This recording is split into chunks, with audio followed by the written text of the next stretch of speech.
Hey guys, and welcome to another watch review. Going to do this on the Glycine Combat Sub. This is the GL0093 model, otherwise known as the Goldeneye model. It's got the black PVD case with the golden and brown accents. So I've had, I think about five combat subs. Yeah, I have had five. I've had a blue one twice actually. Had the red one, or one of the red ones. They've got a ton of different bezel and case and strap options. Probably 20 different variants depending on those features within the range. Also, the dial is different on some of the models. I've had a bronze one which had a really cool and very different dial, quite different from this one. But all of them have a lot of great characteristics, and I wanted to talk a little bit today about the things I love about the watch, and maybe some of the things that I dislike, having owned so many of them over the last number of months. So yes, this is the GL0093 combat sub, 42mm case, so about perfect for me. The movement itself, as you can hopefully see here, is super smooth. It's got a lovely second hand sweep there. It's a GL224 Swiss automatic movement. 38-hour power reserve, 28.8 thousand however you say it, amps per hour. It's got the black PVD case. As you can see, it's a shiny finish on this particular one. Potentially a bit of a scratch and fingerprint magnet, but you can see there a few little markings and stuff just from me holding it. And then you've got this lovely kind of matte black dial. Just appears a little bit grey depending on the lighting and so on. A lot of lovely kind of bronze accents on the dial, all the detail there. And then kind of brassy bronze Glycine logo and emblem, and all the hand kit as well is kind of goldy browny, just matches perfectly with the bezel insert. The bezel insert I assume is aluminium, I believe. So it's all right. You know, I would love to have seen a ceramic or sapphire bezel on these particular watches. Retail is about $1,400. So you know, you could certainly expect to have something like that rather than just pure aluminium on there. However, it is very, very well made. All of these watches that I've had are beautifully made. Like I say, 42mm case, so about perfect. The height on these ones is really something to behold, 10.6mm.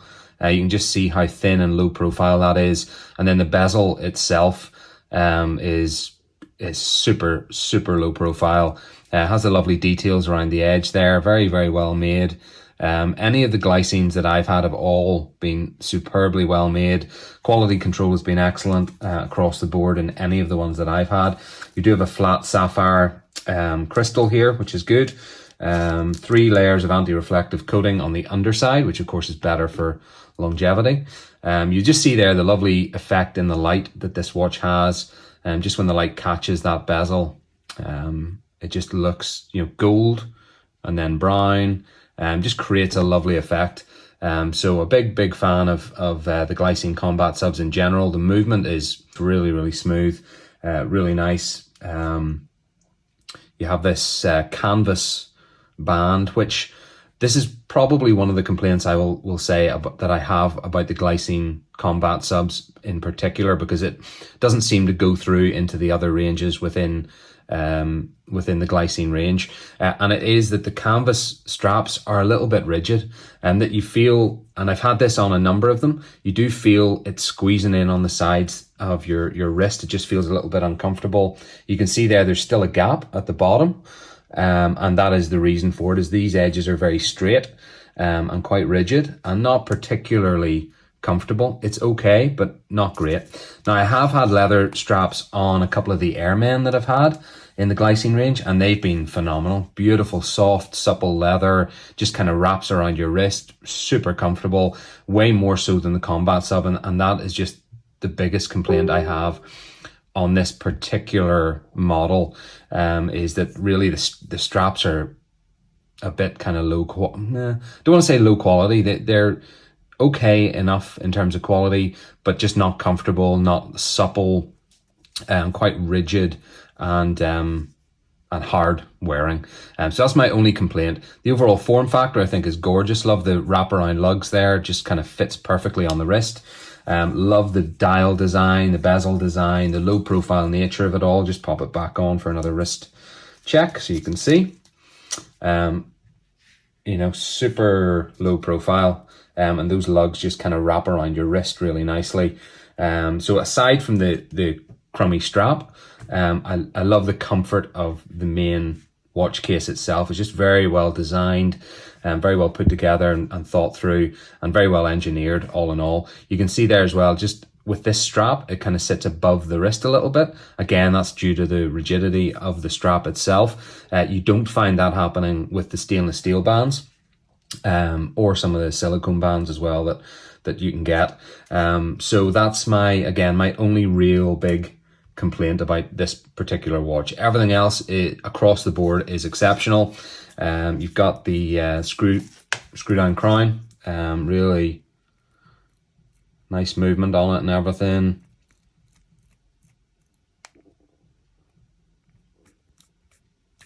The date,